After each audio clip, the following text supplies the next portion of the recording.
Elise from Anytime Fitness Tari and Kylie.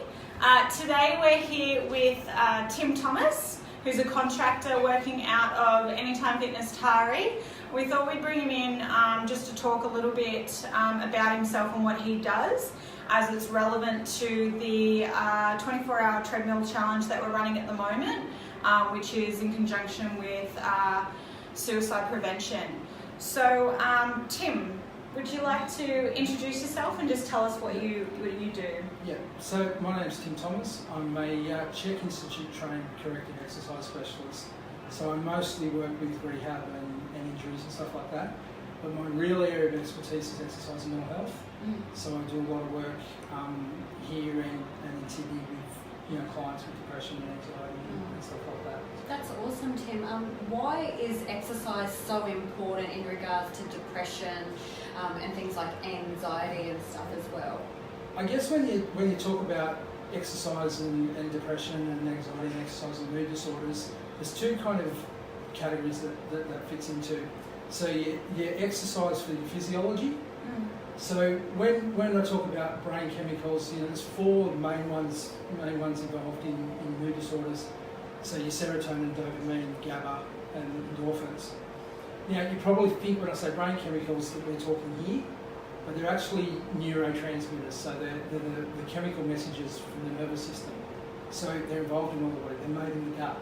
So it's a whole body process that regulates and does these moods. So obviously the more you move them, the better the mood hormones are. And it's not so much a case of how much you've got, but how well they're executed. So the more we exercise, the better they're utilised within the And body. something comes to mind there when you're really anxious or something like that. You generally tend to feel it in your stomach.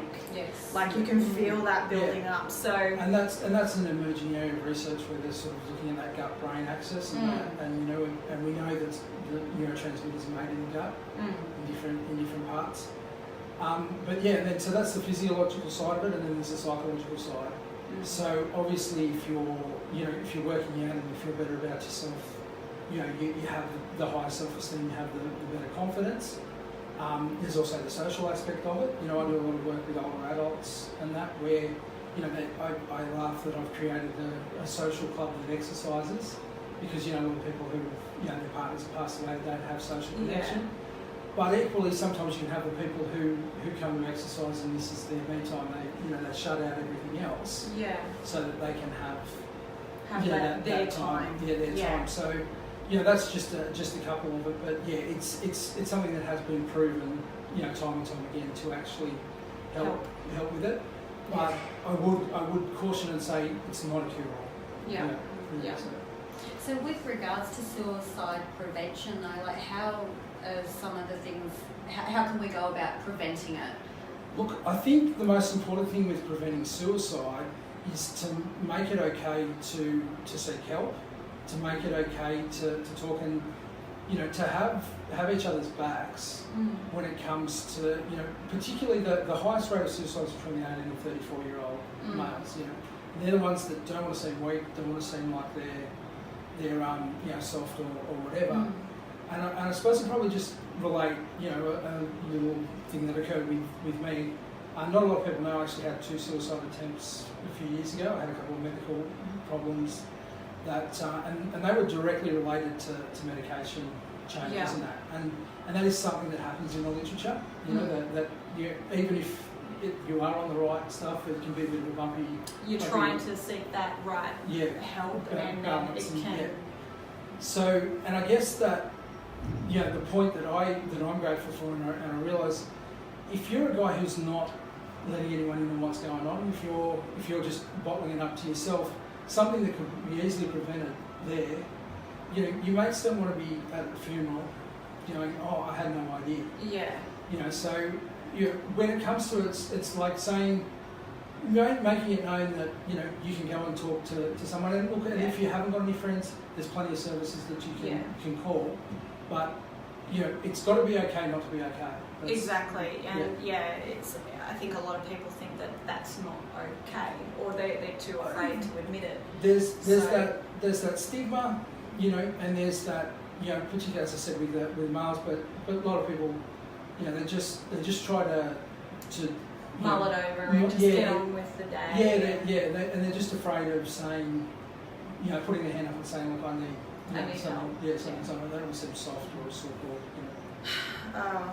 Okay, so we have provided in the club a quick guide to asking, are you okay? So, you know, if you know someone and you're not quite sure what's going on and something's up, you know, this is basically a step-by-step on how to sort of approach the situation correctly.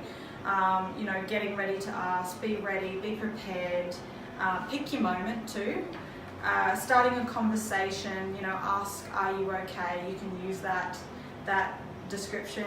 You can listen to them then and encourage action. So, you know, whether it's to refer to their doctor or to see a counsellor or, you know, and then just check in with them later. So there is a step-by-step located in the foyer area if anyone would like to pick one up. You know, you never know when that information might become useful to you. There's also some useful contacts as well on part of it about who you can contact if you do. Yeah. So, you know, useful contacts on there. You've got Lifeline, Suicide Callback Service, Beyond Blue, Sane Australia, and then there's more as well. So, really good. Even if you wanted to take a couple of these and maybe give one to a friend or a family member or something like that, please grab them. You know, they're in the foyer area. Tim, have you got any other insights into helping people with regards to this? Yeah, well, I guess I said it a minute ago, to let them know it's okay not to be okay. Yeah. To, you know, a couple of words that I would suggest you avoid is using words like just. Oh yeah, you just need to do this, or you just need to do that. You know, don't try and solve their problems. You know, there's people better qualified to do that. But just be a voice for them to be there for them. Be there for them, and let them know that, you know, you're aware and you're watching out for them. And sometimes even just talking to someone and having them know that you're aware can sort of change their perspective and their outlook. So talking to someone can do that and have that effect. Yeah, and when we talk about, you know, when you're in a state of whether it's depression or anxiety, or you're in the emotional mind, it's really hard sometimes to see out from inside there. So having someone, you know, can help, you know, get reflect you. Yeah. But I've also at the end of this video going to include a sort of more practical tip that you can use. Yep. You know, as I said, to get you out, if you want to get out of the emotional mind, you've kind of got your emotional mind and you've got your logical mind, and we want to kind of bring those two together, and the wise mind will help you get out of that situation. So there's some practical tips of how to change that. And as I said, you know, look up organisations like AUOK. That can help. Yeah. All right, thanks guys.